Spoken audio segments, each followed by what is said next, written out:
Welcome back to our next lesson for New Testament Greek Semester 1. This is Lesson 4. And in this lesson, we're going to be learning about adjectives. And this will be based on Chapter 6 in your Ray Summers textbook. And I want to say at the outset of this lesson something that I hope will encourage you. And that is that in Chapter 6 or Lesson 4 on adjectives, you're not going to be learning nearly as much brand new information in this lesson as you have the first 3 lessons. The first 3 lessons involved a lot of information that was brand new to most students and difficult concepts with verbs and the case system. But now finally you've reached a point with adjectives where the information is now simply building upon the foundation that you've established with lessons 1 through 3. As adjectives will use the case system. And so I just want to encourage you with that as we dive in now to the subject of adjectives. Let's begin with our vocabulary list for Chapter 6 of our Ray Summers textbook.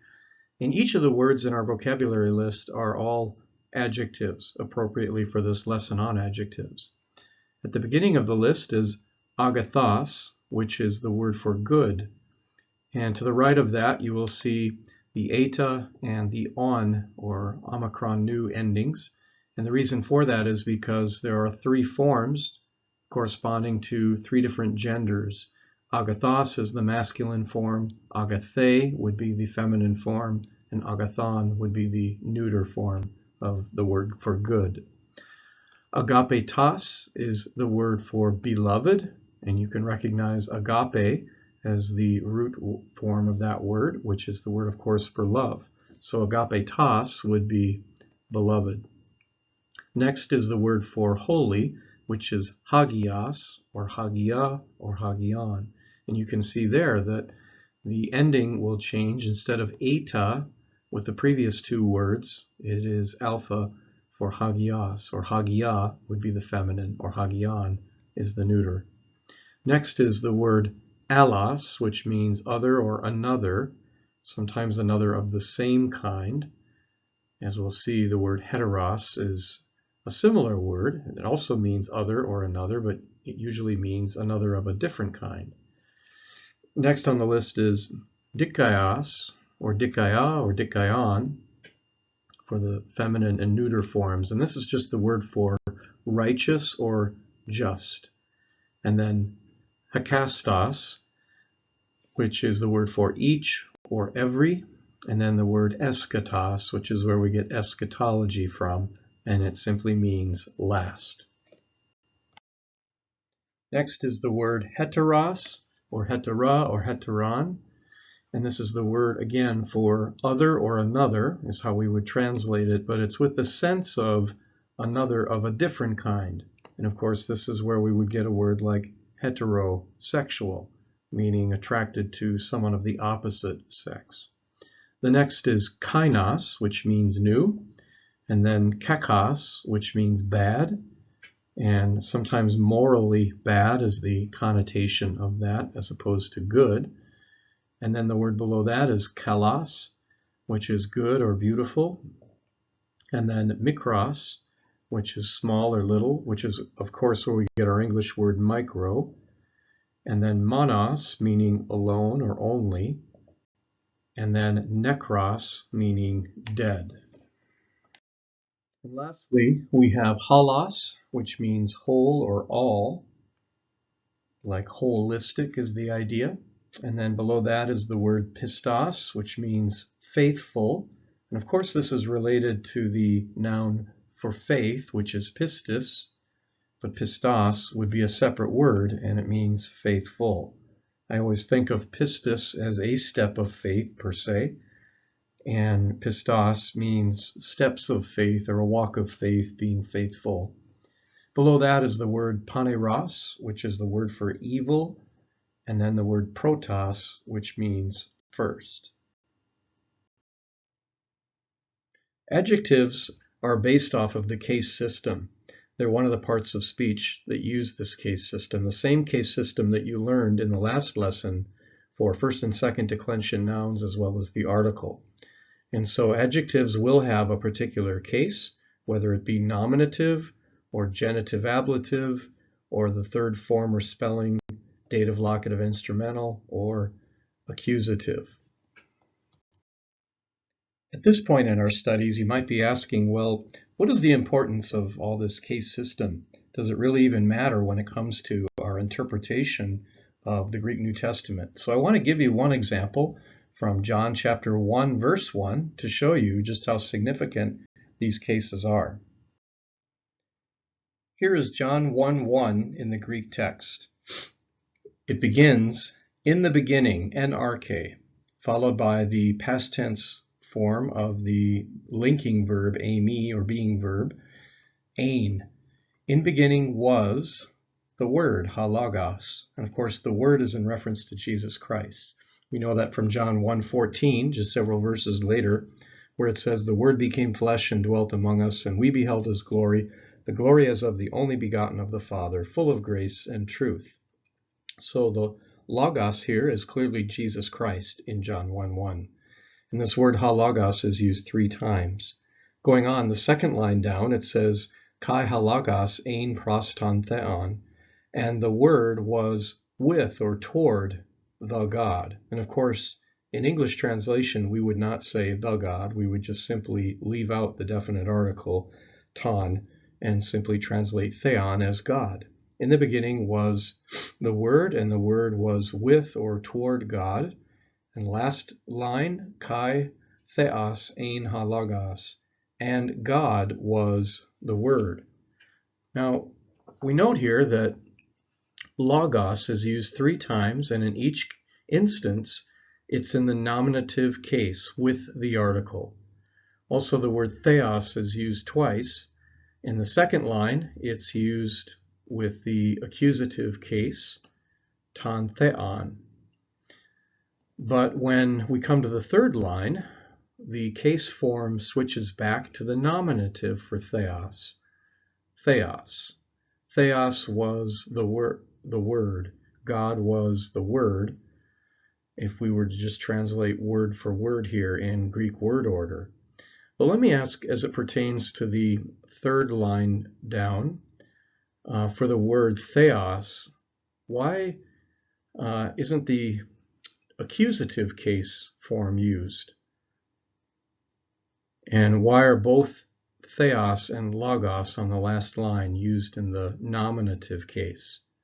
Well, in this instance, we have what's called the predicate nominative, where both theos and logos in that last line are in the nominative case form, and yet they're equated by the linking or being verb ein. And so you, in essence, could put, if you were to look at it mathematically, an equal sign between theos and logos.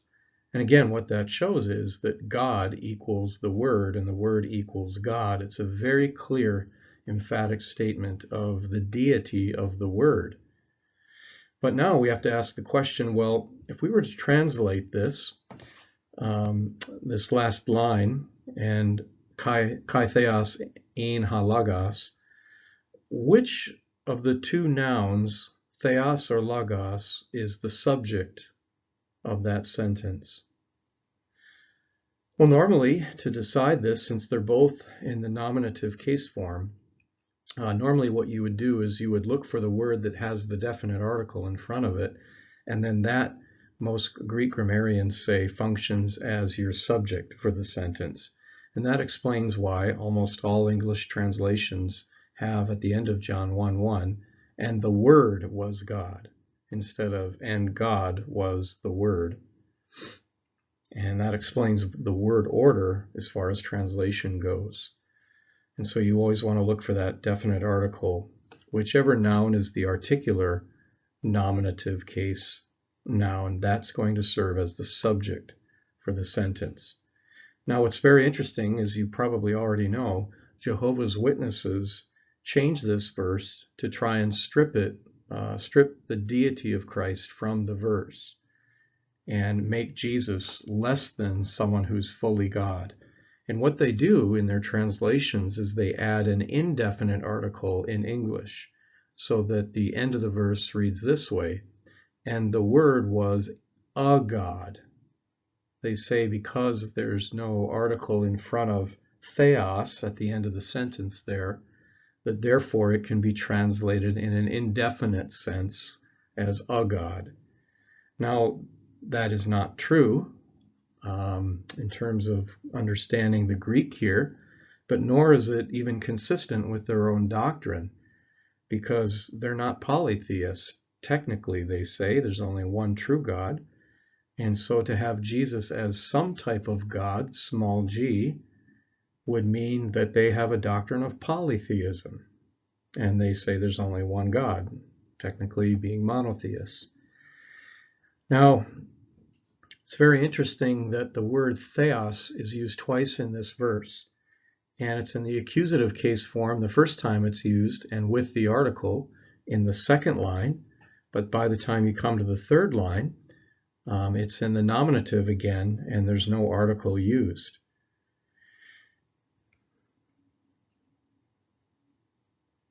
And the reason for this is because by the time you come to the third line down, the identity of God is not what's being emphasized here, but rather the quality of being God. And so there was no need to put the article again in front of theos and just simply have it be anarthrous, as we say, rather than articular. And what that does is it shows us that ton theon in the second line, the God, is distinct in some sense from halagos, the Word. And yet, the Word himself is equal to God in terms of quality or essence or character or being. And what this shows us then is that through the different use of the case forms, ton theon plus the article in the second line versus the nominative case form for theos at the end of the sentence or verse, and being anarthrous, not having the definite article, it shows us that there's a distinction among the persons of the Trinity within this verse, and yet it also at the same time upholds the deity of Jesus Christ. So the Word isn't technically the same as the ton theon or God in reference to the Father, I think is what's implied. And yet on the other hand, it is also true that the Word is God in terms of his essence. He's fully God. So the way that John 1:1 is crafted very carefully by the Apostle John under the inspiration of the Holy Spirit is done in such a way that it teaches the doctrine of the Trinity, or at least the two persons of the Trinity, showing that they're distinct from one another, and yet, on the other hand, also upholding the full deity of Jesus Christ, which, of course, John's Gospel goes on to teach emphatically in other passages as well. So I just wanted to show you one instance where the case system is very significant in terms of doctrine. Now, so far in our lessons, we've learned about verbs in terms of parts of speech. We've also learned about nouns. And in this lesson, we're going to focus on adjectives. And what is the adjective as a part of speech? Well, it gives more information about a noun. But in Greek, adjectives also have a much broader usage than just simply modifying nouns. They may also function substantively as a noun.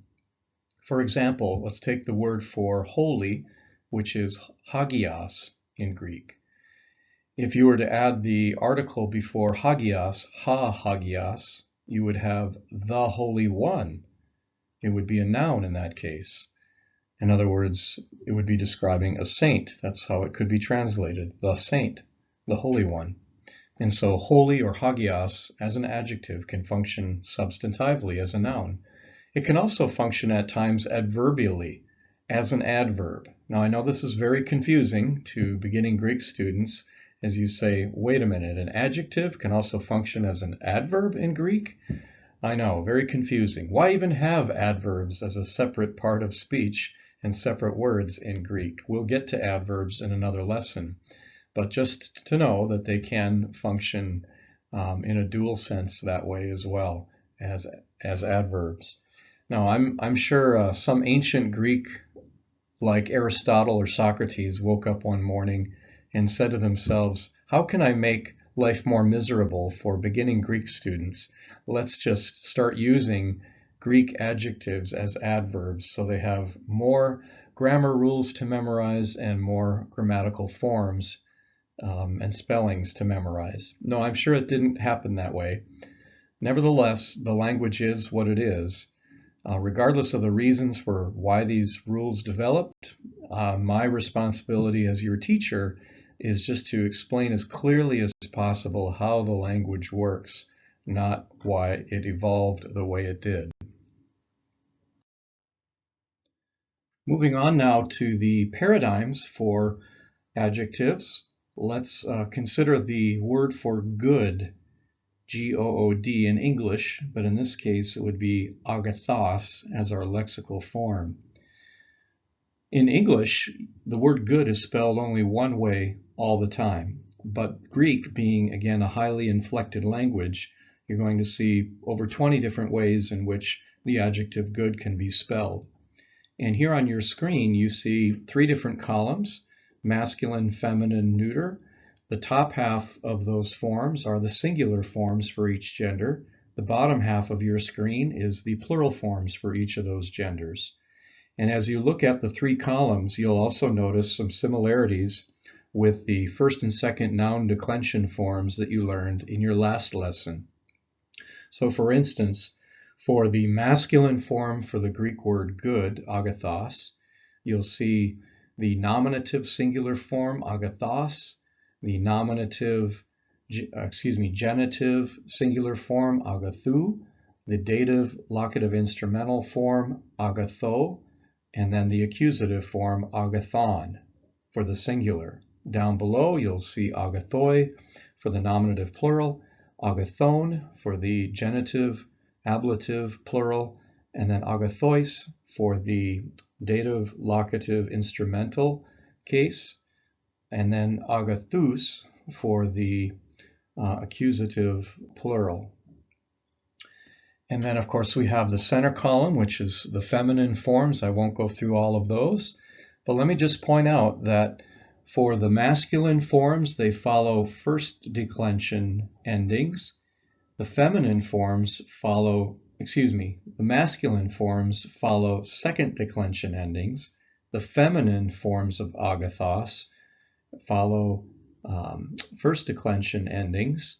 And then the neuter, third column, also follows second declension noun endings. And so these should look familiar to you. I should also mention and clarify just one other thing. When we speak of the lexical form or root form for an adjective, that will always be the form that occurs in the upper left corner of this screen, the nominative masculine singular form of that word. So for instance, if you were to look in a Greek lexicon and look up this word, you'll see the listing agathos, with the assumption that the feminine form for the same case begins agathe, and also agathon for the neuter, and so forth. And then it's just declined from there with its various forms. So that would be the lexical or root form, agathos. And again, this is in distinction to the stem of this word. The stem would be the alpha, gamma, alpha, and theta with any connecting vowel or endings removed. So that would be the stem in distinction to the root or lexical form. The lexical form again is agathos. The stem would simply be agath with the yellow endings removed. Having seen the paradigms for adjectives, let's move on now to the grammatical rule for adjectives. That is, they must agree with the word that they modify in case, gender, and number. There are very rare exceptions. I've found a couple of them over the years, such as Ephesians 1:19, Philippians 1:22, but for the most part, 99% of the time, adjectives must agree with case, gender, and number. That's the rule that you should memorize at this point going forward. Let's look at an example now of the grammatical rule that we just learned. Here we have the phrase, the good woman. He agathe gune. Now, woman, of course, is inherently feminine, being woman, but the adjective that goes before it, agathe, is not inherently feminine. We know that it could be masculine, feminine, or neuter. In that sense, I guess it's a stretch, but you could say that adjectives are transgender in Greek. They can be either masculine, feminine, or neuter, depending on the need of the noun that they're modifying. If the noun is inherently feminine, like in this case, gune, then you're going to need the feminine form of the word for good. Agathe is the ending. In this case, it also has the article before it, he, which is feminine, singular, and it has to match, as it does in this case, in case, gender, and number. Let's look at another example of the grammatical rule for adjectives, in this case with the phrase, the holy prophets. Hoi, hagioi, prophetai. Here we have the word holy in the nominative masculine plural form. The noun prophetai, the plural form for prophets, if you look at its ending, it is a masculine ending, even though there's an alpha and an iota. It may seem like it's a feminine ending, but if you recall, the vocabulary word prophetes is masculine. That's why the article that precedes it in your memorization form for that vocabulary word is ha, not he, prophetes, but ha, prophetes, the prophets. And so you can see in this case in the plural with the article form hoi, hoi hagioi, that clearly is masculine plural, but just don't be confused because sometimes when you have, for example, a first declension masculine word such as prophetes, its ending may look feminine, but in fact it's masculine. So always pay careful attention to the gender, case, and number of these adjectives and the nouns they modify. Here's another example, like the previous, where you have to pay careful attention to the gender. And this is a made-up example, not from scripture per se. Here we have the phrase the hour in Greek, he hora, or in the example below it, the genitive ablative form of this expression, of or from the good hour. Now the adjective good is added. And you can see the change in spelling then, tes agathes horas. And what I want to point out here is that sometimes adjectives don't look like they match in gender, but they actually do. Here you have the endings for the article and the adjective, the ace ending, eta sigma, and then on the noun that is being modified, horas, here, it has the alpha sigma ending. But actually they both are of the same case, gender, and number. They're all genitive, singular, feminine in this instance. Now, instead of a made-up example, this time we have in Galatians 1, 6, and 7, a biblically significant example of two adjectives, heteron and alla. And you know from the context that Paul is exhorting the Galatians that they shouldn't turn away from Jesus Christ to a different gospel, but rather hold to the gospel that he had originally preached to them, and anathema to the one who doesn't hold to that gospel message in verses 8 and 9. But here we have just verses 6 and 7, and I want to show you the difference between two very significant adjectives here. And we see in this case, let's start at the beginning of the verse, thaumazo, which is the present active indicative first person singular form of the verb, I marvel. That, hati, so soon, that so soon you are turning from apa, the one who calls you, to kalesantos, that's an articular participle we'll learn in semester 2, but the one who calls them is Jesus Christ. From the one who calls you, in karati, en chariti, in grace, the grace of Christ. You see the genitive form of Christos there, Christou, and then the preposition eis, unto another gospel, heteron euangelion. Verse 7, which is not another. Allah is the word for another there. So in this case, we have two adjectives used, heteron and Allah. Both are neuter singular in ending. And in this case, we have heteron modifying the word for gospel, euangelion. And you can see that they have the same endings. And so heteron matches euangelion. The difference between hetera and Allah is that hetera means another of a different kind. Paul says, I marvel that you are turning so soon from the one who called you in grace of Christ, the grace of Christ, unto another gospel of a different kind. Paul says in verse 7, which is not another of the same kind. And thus he uses two different adjectives to convey that distinction in meaning. But again, I want you just to see that heteron agrees with euangelion in case, gender, and number. Before giving you several more biblical examples of adjectives, I want to just backtrack for a moment and explain that adjectives in Greek can be used in 4 different ways, and it's very important that you know the 4 different ways they can be used. I've already explained some of them. The most common use is the attributive use of the adjective, which we typically think about adjectives modifying a noun, for example. That would be the attributive use. I'm also going to show you examples of the predicate use of the adjective. Yes, adjectives can be used in terms of like a verbal concept within a sentence, or as I've already explained, they can sometimes be used like nouns substantively. And then, of course, there's the adverbial use. And so now I'll give you some different biblical examples of each of these 4 categories of usage for adjectives. Here's an example from John 4:11, where Jesus is describing himself as the living water.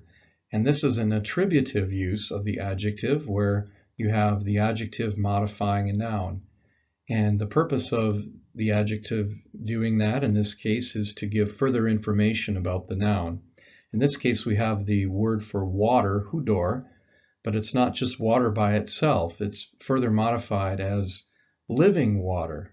Now, I know tazon is an articular participle construction that's functioning like an adjective here, and we haven't gotten to participles yet. So put that grammatical point aside for a moment. I just wanted you to see that sometimes adjectival constructions further modify the nouns, in this case giving more information, telling us more about the noun that is being modified. It's not just water, it's living water. And here's how John 4:11 actually looks if you were to open a Greek New Testament and look up the verse. You'll note that the article ta occurs twice. The water, the living, or in this case, it would be translated just the living water. And it's not uncommon, in fact quite common, where you'll see the article repeated both before the noun and before the adjective. Just know when that occurs in your translation, you can drop out one of the articles and just translate it with one, the living water. Here is another example from the Gospel of John of the attributive use of the adjective, and this is from the Good Shepherd Discourse. We have ego eimi, which means I am, and John's Gospel is famous for Jesus's I am or ego eimi statements. But in this case, he says, I am the shepherd, ha poimen, the good, ha kalos, or kalos. And I want you to see here that the article appears twice again before the noun and the adjective for good, the good. And again, in this case, you can just drop out one of the articles and say, I am the good shepherd. It doesn't have to be translated, I am the shepherd, the good, which doesn't make very good sense in English. And because Greek is flexible in terms of its word order, it really doesn't matter that the adjective with its article occurs here after the noun that it's modifying. You simply know that they have the same case, gender, number, and so in this instance, you can put good or kalos before poimen. Here's another example of the attributive use of the adjective taken from 1 John 2, verse 7. What is noteworthy about this example is that the article in this instance doesn't occur with the adjective. We have two adjectives that are significant here in this example. Let's begin. The verse begins with agapetoi, which is the plural for beloved. And then he says, uk entelein kainein grapho. Grapho means I write. You should know that as one of your verbs from a previous lesson. So John is saying, beloved, I write to you not a new commandment. Allah is but, it's a stronger form of adversative than de, but commandment old, entelein palaion. And so you have two adjectives here, kainein, modifying entelein in the first line, and then on the bottom line you have palaion, old, where we get paleo from, modifying the word entelein. And so you can see in each instance the article does not occur, but we would translate it, beloved, not a new commandment I write to you, but an old commandment. So sometimes you'll have the attributive use of the adjective without an article. Here's another example of the attributive use of the adjective where there is no article before the adjective and it's used attributively. This is taken from exercise 14 of your textbook and workbook, so I'm going to give you the answer to that particular exercise just because it's a little tricky in the sense that it involves three different adjectives here, all without articles. Beginning at the beginning of the sentence, it says, ha dikaios mathetes, graphe. Grapho is the verb in its lexical form, but here it's graphe, which means it's third person singular. He writes. And the number of this verb corresponds with the number of the subject, which is singular. Mathetes is masculine singular. And it's modified by the word for righteous. The righteous disciple writes. And dikaios is masculine in gender, singular in number, and in terms of case, it is nominative. So that's going to be the subject of your sentence. The righteous disciple writes, and then we have alein, parabalein. In this case, the second adjective is Allah, which again means another of the same kind. And here it has to agree in case, gender, and number with the word it's modifying, which would be parabale. But in this case, parabale is accusative in case, feminine in gender, and singular in number. And that means that its adjective is going to agree with it, which is also accusative, feminine, singular. And then we have the last portion of this sentence, hale te ekklesia. Ekklesia means church, with the article the church. But the word hale is from halas, and so it means the whole church in this instance. But again, case, gender, and number all agree with the adjective here, hale, and then with te ekklesia. The adjective hale is dative in case and feminine in gender and singular in number, just like the church or te ekklesia. So it literally would be translated, the righteous servant writes another parable, i.e. another of the same kind, to the whole church. Having seen now several examples of the attributive use of the adjective, let's move on to our second major category of usage for adjectives, that of the predicate use. Here's an example of the predicate use of the adjective from John 4:11, going back to that verse, where it says, the well is deep, And the adjective here is bathu for deep. And it happens to be in the nominative case, neuter gender, and singular in number. And you'll notice that the verb before it is esten, which is. And in the predicate use of the adjective, it's going to involve linking or being verbs. So you will, in your translations, either use the word is or are if it is in the Greek text, or sometimes it's not there in the Greek text, but it's assumed. And so you can supply that in your English translation. But here you have the well, ta, freyar, and then esten bathu. The well is deep. This is the predicate use. And with the predicate use of the adjective will never be preceded by the article. And you can bank on that. And then always it will occur in the nominative case form. Here's another example of the same predicate use of the adjective from Matthew 5, verse 3. Blessed are the poor in spirit. And of course here, there's no verb for are, but it's assumed because it's a predicate construction. Again, there's no article before the word blessed, but there is before the poor. And so you're going to put the assumed linking or being verb between blessed and poor.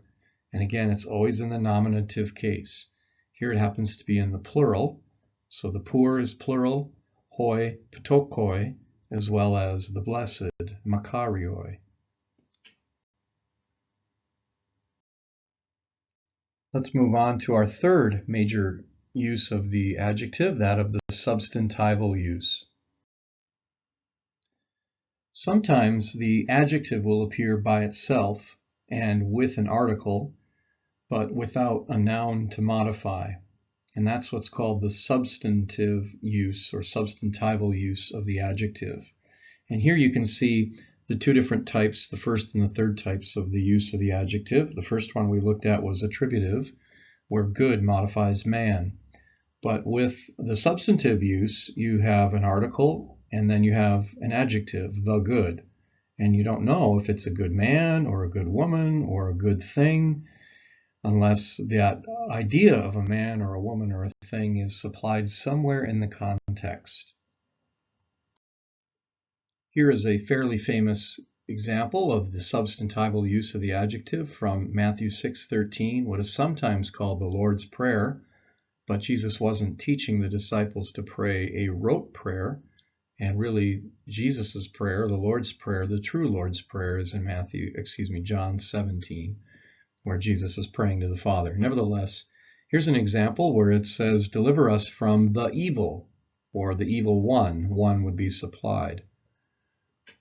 Prusai, hemas, appa tu paneru. And here you can see from the evil. Paneras is evil, but tu paneru is the form in which it occurs. And it's the evil is masculine here, and it's singular, and it would be genitive or ablative in form. Now it could be the evil one, or it could be the evil, but it doesn't really tell us what the evil is. So sometimes many translations in English will just leave off the article and say, deliver us from evil. And that's perhaps the way many of you in a denominational church you may have been raised in, memorize the so-called Lord's Prayer, deliver us from evil. But in the Greek text, it's literally from the evil, which begs the question, what is the particular evil that is in mind here? And so many believe, as far as interpreters and commentators, that it's probably in reference to the evil one, namely the devil or Satan. Next, let's look at the fourth use of the adjective, that of the adverbial use. Here we have the adverbial use of the adjective, where the adverb modifies a verb instead of a noun.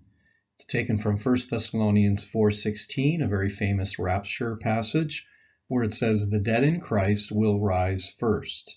The dead is hoi nekroi, in Christ en Christo, and then the verb will rise, anastasantai, and then proton, which means first. So you have two adjectives in this sentence. You have nekros, dead, and you have protos, meaning first. But they're both used in different ways as adjectives. In the first instance, with the dead, nekros is the lexical form. In this case, it's singular, and it's in the nominative plural. Excuse me, it's plural, nekroi, so it's plural in number. It's in the nominative case, and it's masculine, and so hoi nekroi. And here, nekros is being used substantively. It's the noun that precedes the verb, and thus it's the subject of the sentence. The dead ones who are in Christ are going to do the action of rising. And here you have proton, which modifies not another noun, but in this case it modifies a verb, anastasantai. And so here's a clear use of an adjective that is modifying a verb, and thus it's used adverbially. Here is what I believe is another example of the adverbial use of the adjective, taken from James 2:24. And this is a very relevant example because it involves quite a bit of theological controversy going all the way back to the time of the Reformation. So 5 centuries or so of debate has encompassed this particular verse. And Roman Catholics and Eastern Orthodox love to cite this verse to use against Protestantism, because Protestants maintain that we are justified in God's sight by faith alone.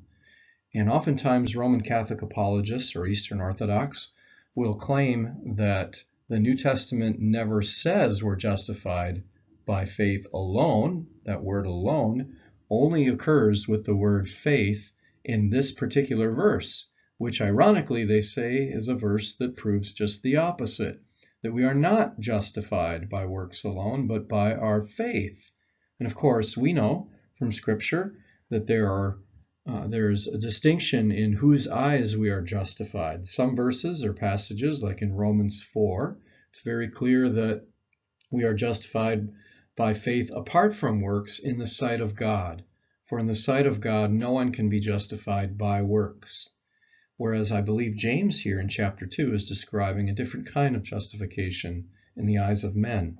But if you've tracked with me so far on the 4 different types of uses for adjectives, the last being the adverbial use, I think now we've hit some payoff here in terms of some serious theological ramifications of the understanding of Greek grammar. Because here I don't believe we have an attributive use of an adjective, but rather an adverbial use. And so let's go through this using the deductive process.